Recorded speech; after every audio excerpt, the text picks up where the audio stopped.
विघ्नेश्वराय वरदाय सुरप्रियाय लंबोदराय सकलाय जगद्धिताय नागाननाय श्रुतियाय विभूषिताय गौरीसुताय गणनाथ नमो नमस्ते। सर्व विघ्नों का नाश करने वाले भगवान गणपति सर्व मंगलदायक है, अविघ्न रूप है, गजानन है और उनकी कृपा से सारे शुभ कार्य प्रारंभ होते हैं। जिस घर में उनका वास होता है उसमें रिद्धि सिद्धि शुभ लाभ सब विराजमान हो जाते हैं। इसीलिए गृह प्रवेश हो, भूमि का शुभारंभ हो, नींव पूजन हो, सभी में भगवान गणपति का स्मरण किया जाता है, पूजन किया जाता है।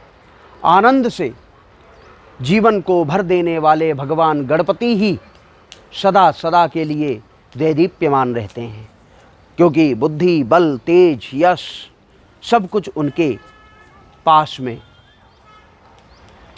प्रभावी रूप से पड़ा रहता है।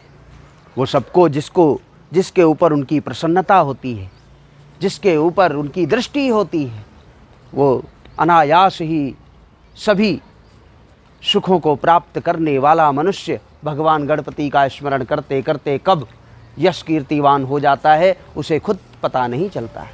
सबसे पहले हमारे यहाँ एक मंगलाचरण बोला जाता है। वो मंगलाचरण साधारण नहीं है, क्योंकि उस मंगलाचरण के बगैर तो बच्चे का जन्म का समय हो, अन्नप्राशन हो, मुंडन संस्कार हो, यज्ञोपवीत संस्कार हो, विवाह आदि संस्कार हो, वर्ग चाहे कोई भी हो, सभी वर्गों में वो मंगलाचरण प्रस्तुत किया जाता है। चाहे वो कॉलेज हो, चाहे वो स्कूल हो, चाहे वो घर की परंपराएं हों या ऋषि मुनि की परंपराएं हों, सामान्य से सामान्य वर्ग का व्यक्ति, सामान्य से सामान्य जन मंगलाचरण के बगैर उसका जीवन अधूरा है। उसका जीवन मंगलाचरण से युक्त है, क्योंकि मंगलाचरण से जिसका जीवन युक्त है वही मंगल करता है, उसी के जीवन में मंगल होता है। और जिसके जीवन में मंगल होता है वो तो स्वाभिमान उसका गहना होता है, वही आनंद देने वाला होता है और प्रकृति उसका समाचरित करती है। भिद्धात् तपसोध जायत, तपस्वी लोगों के जीवन में मंगल होता है, वो भी गणपति की कृपा है। मैं लाना चाहता हूँ आपको उस मंगलाचरण के माध्यम से। मंगलाचरण प्रत्येक व्यक्ति के जीवन में रटा होना चाहिए। अपने बच्चों को मंगलाचरण सिखाना चाहिए, क्योंकि उसमें एक एक शब्द में एक एक भाव प्रस्तुत है, एक एक कड़ी में एक एक दीर्घाएँ प्रस्तुत हैं।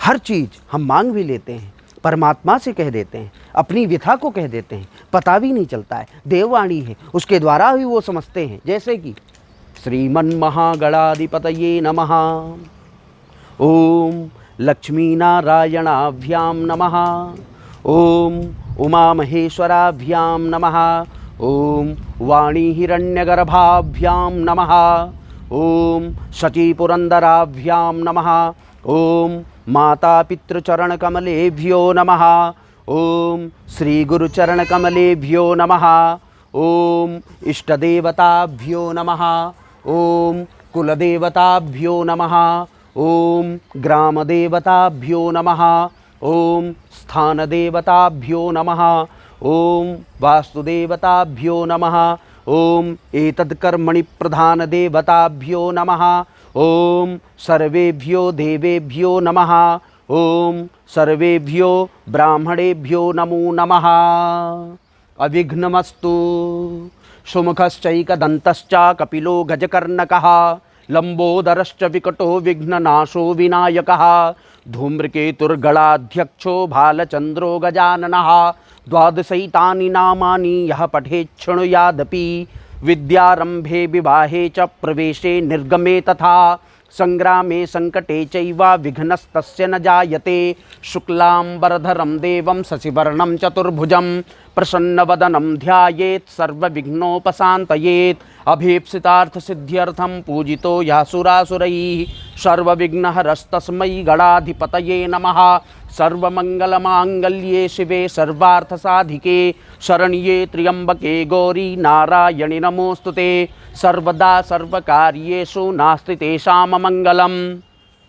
येषां हृदयस्थो भगवान् मंगलायतनो हरिः तदेव लग्नं सुदिनं तदेव तारावलं चन्द्रवलं तदेव विद्याबलं दैवबलं तदेव लक्ष्मीपते ते घ्रियुगं स्मरामि लाभस्तेषां जयस्तेषां कुतस्तेषां पराजयः येषामिन्दीवरश्यामो हृदयस्थो जनार्दनः यत्र योगेश्वरः कृष्णो यत्र पार्थो धनुर्धरः तत्र श्रीर्विजयोर्भूतिर्ध्रुवा नीतिर्मतिर्मम अनन्याश्चिन्तयन्तो मां ये जनाः पर्युपासते तेषां नित्याभियुक्तानां योगक्षेमं वहाम्यहं स्मृतेः सकलकल्याणं भाजनं यत्र जायते पुरुषं तमजम नित्यं व्रजामि शरणं हरिं सर्वेष्वारम्भकार्येषु त्रयस्त्रिभुवनेश्वराः देवाः दिशन्तु नः सिद्धिं ब्रह्मेशान जनार्दनः विश्वेशं माधवं ढुण्ढिं दण्डपाणिं च भैरवं वन्दे काशीं गुहां गंगां भवानीं मणिकर्णिकां वक्रतुण्डमहाकाय कोटिसूर्यसमप्रभा निर्विघ्नं कुरु मे देव सर्वकार्येषु सर्वदा विनायकं गुरुं भानुं ब्रह्म विष्णु महेश्वरान् सरस्वतीं प्रणम्यादौ सर्वकार्यार्थ सिद्धये। देश विदेश समस्त विश्व में जब तक ये श्लोकबद्ध तरीके से इनका गायन नहीं होता तब तक किसी भी कार्य का शुभारंभ नहीं हो सकता।